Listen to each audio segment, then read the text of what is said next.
Fala, meus lindos! Bora continuar aqui nosso próximo Resuma Comigo com o assunto de atos administrativos. Esse assunto só cai na prova de CFO, viu, gente? Para ficar a prova de soldado não aborda. Atos administrativos não cai para soldado, só para CFO. Então, boa. Atos administrativos é a manifestação unilateral da vontade da administração pública. É uma prerrogativa de direito público e que tem a ver com a ideia de superioridade. Quem é o... Fala, ligeiro. O que cai pra gente é a nova lei de improbidade, né? É, a 21, que inclusive tá errada lá. No edital, né? É. Quem é o praticador? O praticador é a administração pública. Ela pode ser direta ou indireta. Ou, no caso da direta, os três poderes: executivo, legislativo e judiciário. O particular também pode produzir um ato administrativo, no caso da atividade administrativa. Qual o seu desempenho do ato administrativo? Ele tem uma função administrativa. É interessante dizer também que o silêncio administrativo, ou seja, a sua omissão, ele é um fato administrativo. O silêncio, ele não é o ato, ele é um fato. Tem diferença? Tem. Ele é um fato. Fato é o que ocorre. Ato é o que se faz. É como se fosse isso. E esses efeitos dependem da lei. A lei que vai dizer se esse efeito deve ser punido ou não. Vamos entender uma diferenciação em relação à lateralidade. Se ele for unilateral, é a manifestação de uma única. Deixa eu virar isso aqui, velho. É a manifestação de uma única vontade. Unilateral, vem de um. Então, a vontade é única, de uma só pessoa. Bilateral é a manifestação da vontade de dois. Bi vem de dois. É a administração mais o particular. Eu posso classificar... Qual foi, mano? Tá no áudio? É. Pra mim. Tô gravando. De boa, pode continuar. Beleza. A sua classificação ela pode ser em vinculado ou descrito. Eu acho que eu escrevi aqui.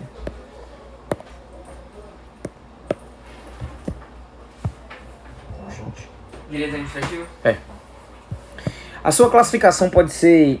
O ato ele pode ser vinculado ou discricionário. Uma das classificações, né? Vinculado ele não vai ter margem de escolha. E são os requisitos preenchidos. Ou seja, a administração ela é obrigada a praticar o ato nos exatos termos da lei. Ele só tem uma única conduta possível, diferente do discricionário. Então, o aspecto envolvido no ato vinculado é o da legalidade. Por exemplo, uma licença. Já o discricionário, que é totalmente diferente, ele tem uma certa margem de escolha. Como a gente viu lá na última aula de poderes, essa margem de escolha é limitada por lei, ou limitada pela proporcionalidade e a razoabilidade. Nesse caso aqui, é mais de uma conduta possível. E o agente público ele vai ter uma análise de mérito administrativo, ou seja, ele vai ter uma análise de escolha baseada em quê? Em conceitos jurídicos indeterminados. Nesse caso do discricionário também, a gente tem o juízo, que é baseado na conveniência ou na conveniência e na oportunidade. Lembrando que tudo isso tem a ver com o princípio da supremacia do interesse público. Quando a gente já viu, mano, vai te atrapalhar, mano? Não, que nada, tu é doido. Tá até me fazendo relembrar isso aí. E nesse caso agora do... Tá dando aula pra tu mesmo? É, pra mim mesmo, só que eu tô postando. Pô, que de fuder, velho. E aí, voltando. No caso, já no ato discricionário, eu vou ter agora não somente a legalidade, quanto também o mérito. Vamos agora para mais uma classificação. Os atos administrativos, eles podem ser gerais ou individuais. Pelo conceito, a gente percebe que é intuitivo. Geral é para todo mundo. Não tem destinatário. Por exemplo, no caso daquele decreto da pandemia. É um ato geral. Já o individual, ele possui um destinatário determinado. Por exemplo, uma demissão. Por exemplo, uma autorização. Como eu citei na última aula, o exemplo de eu vender os simulados do curso ali na Praça da Calilândia. Eu tenho que pedir permissão da prefeitura. Eu tenho que pedir autorização da prefeitura para que eu faça esse tipo de conduta. Outra classificação em relação à sua manifestação de vontade, que pode ser simples, complexo ou composto. Simples é um ato, um órgão. Complexo, olha o macetezinho manjado, é o sexo. Para eu praticar um sexo, eu preciso de mais de uma pessoa. Então é a manifestação de dois órgãos para a prática de um ato. Eu vou me juntar com outra pessoa, vou praticar o sexo, mas é um ato só e duas pessoas. A mesma coisa no ato complexo. Por exemplo, a aposentadoria.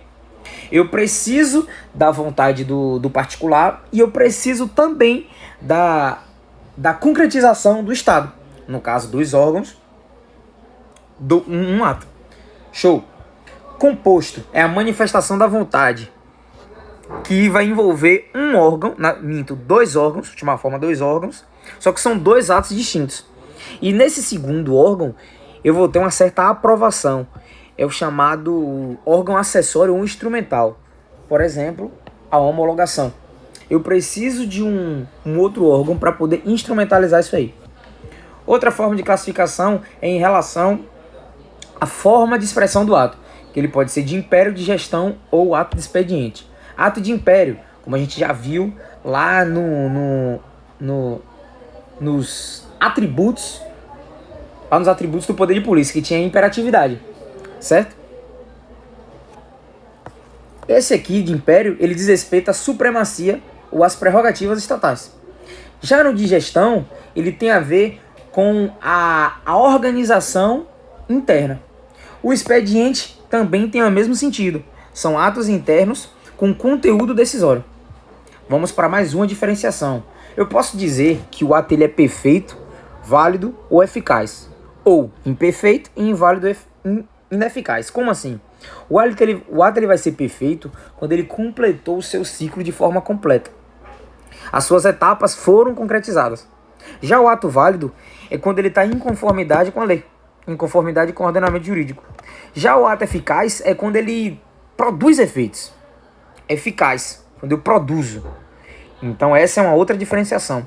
Vamos entender agora os elementos ou requisitos de validade. A prova costuma fazer uma bagunça com isso aí, tá bom? Requisitos de validade ou elementos. Eu tenho o famoso COFIFOMOB. CO de competência, ou seja, o sujeito a quem compete praticar determinado ato. Ou a famosa autoridade. Finalidade. A finalidade vai ser o interesse público e que está previsto em lei. Eu já vi uma questão da CESP que dizia o seguinte: todo ato administrativo sempre vai ter o interesse público. E ela deu como errada. Porque existem atos que não necessariamente vão ser diretos para o interesse público. Eu achei particularmente estranho, mas eu já vi questão falando sobre isso.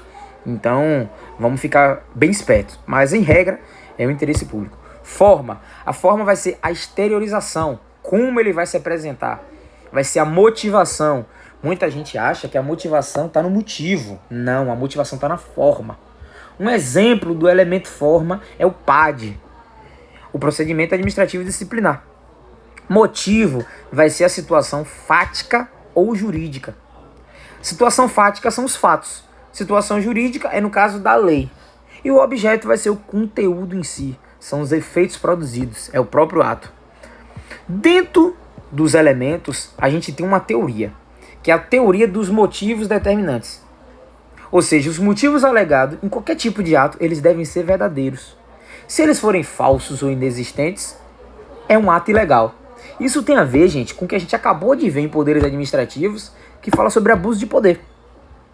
Então, quando o agente público ele pratica um ato e ele motiva, esses motivos devem ser verdadeiros. Vão ter atos que não precisam ser motivados. Mas se ele motivar, aquela porra tem que estar verdadeira, tem que estar certa. Olha só, pega a visão. Eu tenho aqui o COFIFOMOB. A gente precisa entender quais são vinculados e quais são discricionários. A gente já sabe, né? Vinculado e discricionário, como a gente viu na última aula.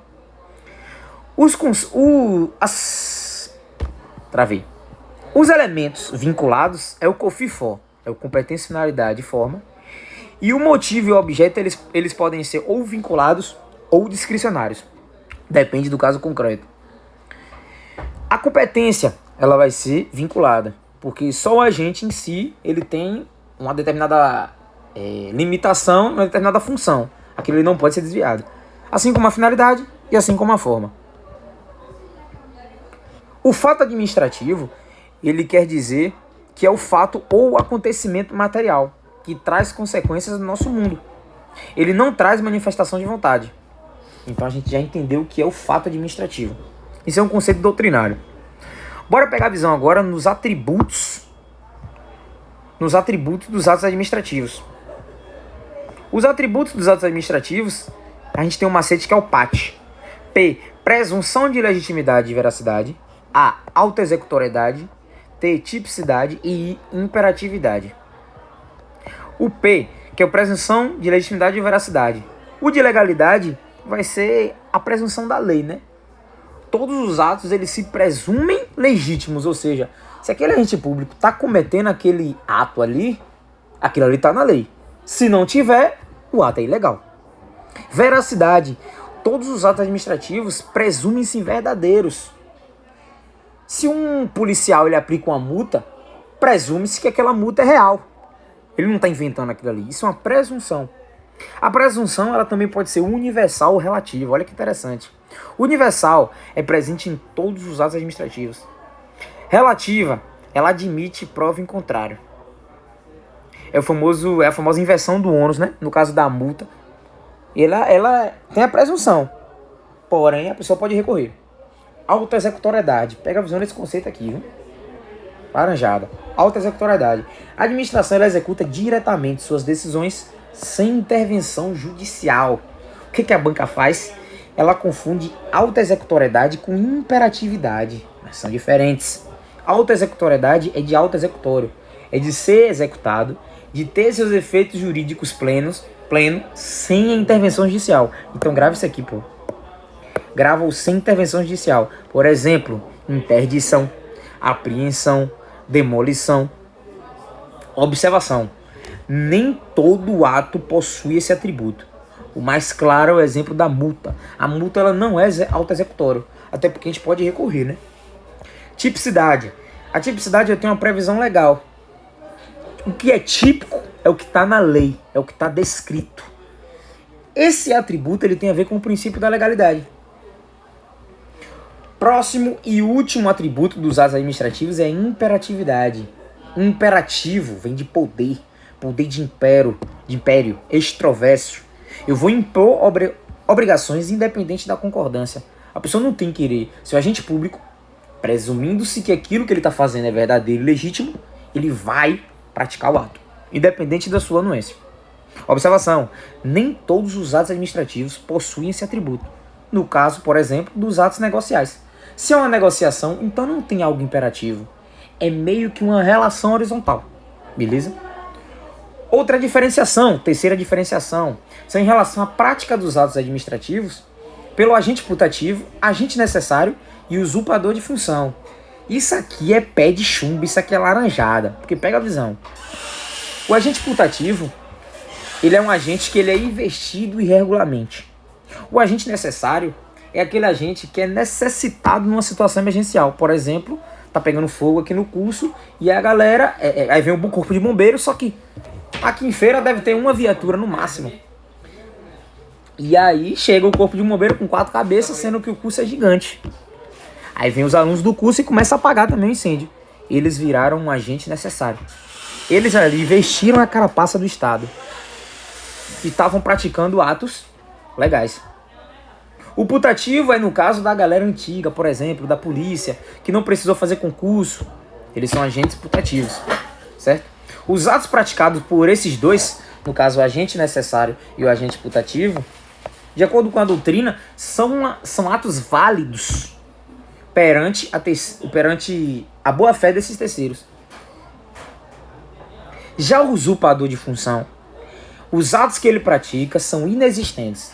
Lá na próxima aula de atos a gente vai entender o usurpador de função. Mas já pega a visão que o usurpador de função, os atos dele são inexistentes. Bora para o nosso último tópico de atos administrativos, que são as formas de extinção. Aqui é bem tranquilão. Primeira forma, anulação. Eu vou anular um ato ilegal ou inválido. Essa anulação vai ser baseada no critério de legalidade. O judiciário ele pode intervir. Ele deve intervir. Esse ato ele vai ser decretado, vai ser anulado ou pela própria administração, baseando-se no princípio da autotutela, ou pelo Poder Judiciário, com base na provocação. Esses atos anulados ele pode ser tanto vinculados quanto atos discricionários. E os efeitos desse ato é ex tunc, ou seja, efeitos retroativos. O prazo, ou seja, o tempo para esse ato se prescrever é de 5 anos, se for de boa fé. Se for de má fé, a qualquer momento pode ser prescrito. Próxima forma de extinguir o ato é a revogação. Essa revogação é baseada no critério de mérito e não pode ter intervenção judiciária. Eu vou revogar um ato válido, baseado no juízo da conveniência e da oportunidade. Esse ato é revogado pela própria administração pública, baseado no princípio da autotutela. Diferente da anulação, a revogação, ele revoga só atos discricionários, até porque é baseado no quê? Na conveniência e na oportunidade. Os efeitos não são retroativos, é o famoso ex nunc, nunca retroage. E eles podem ser revogados a qualquer momento. Observação: eu não posso revogar ato vinculado, revogar direito adquirido, revogar atos consumados exauridos, revogar um ato que integre um procedimento ou um mero ato administrativo, no caso um atestado, uma certidão. Não posso revogar isso aí, certo? Relembrando, vamos fazer o resuminho aqui. O ato vinculado, ele é baseado no critério da legalidade. Ele pode ter anulação da administração pública ou do Poder Judiciário. Os atos discricionários, ele é baseado na legalidade mais mérito. Ele vai ser anulado pela administração pública ou pelo Poder Judiciário. Já na parte do mérito, do discricionário, ele vai ser revogado apenas pela administração pública. Beleza. Vamos entender agora a cassação. A cassação é a forma de extinção do ato administrativo quando a parte ela descumpre algum tipo de condição. É cassação, é caçar. Cassação vem de caçar, de procurar. E isso vai ter uma penalidade. Já a caducidade, ele é um ato incompatível com a nova legislação. Caducidade vem de caduco, vem de velho, caduco. A lei ela fica velha, ela não serve mais. Contraposição é quando uma nova lei surge e os efeitos ficam contrários. É a contraposição. Então aquele ato ele vai ser extinto por conta da contraposição. Vamos entender a convalidação. A convalidação ela é uma correção de um ato inválido. Eu vou convalidar o certo. Ele é apenas um vício sanável. É um vício sanável, ou chamado de ato anulável. Pega a visão. Ato anulável é diferente de ato nulo. Os efeitos da convalidação são retroativos, ou seja, ex tunc. Esse ato ainda não foi impugnado para que seja convalidado. E ele não gera prejuízos para o interesse público ou para os terceiros.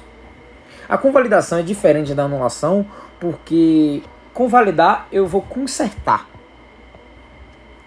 O vício nos elementos desse ato ele vai ser na competência ou na forma.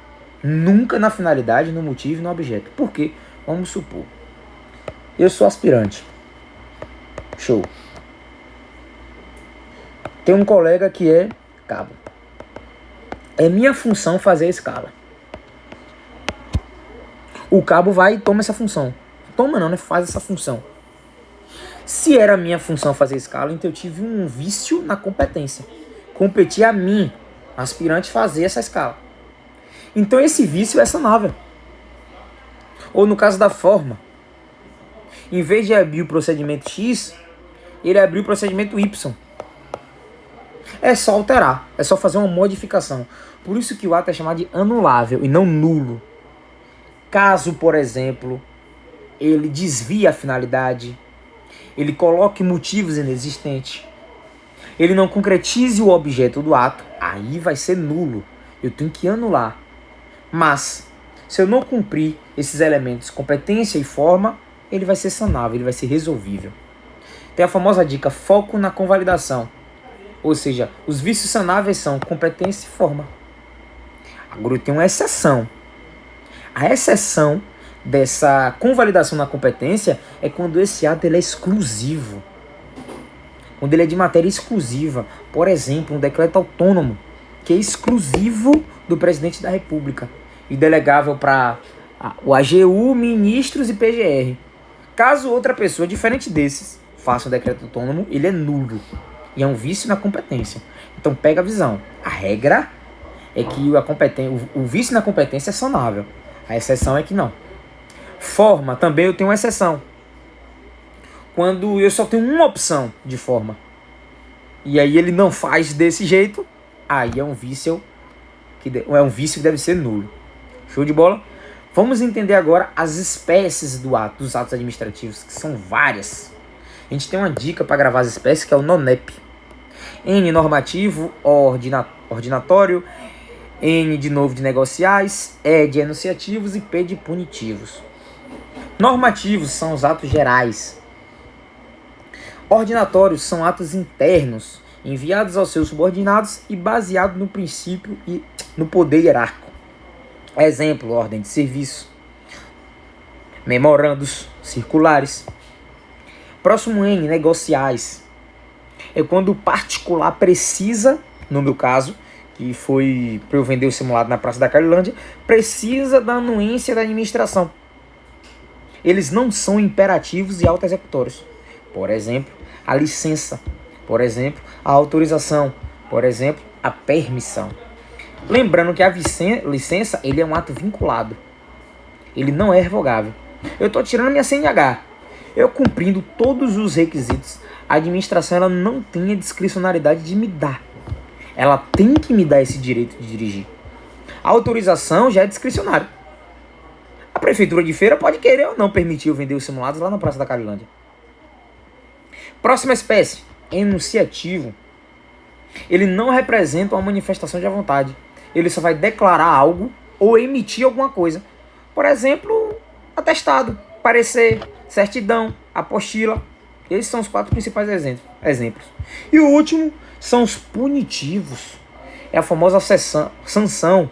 É o que decorre ali do PAD, é a demissão. Esses são a exoneração. São atos punitivos. E por fim, a gente termina a nossa revisão de atos administrativos. Nossa próxima aula a gente vai falar de agentes públicos e depois da nova lei de improbidade administrativa. Valeu!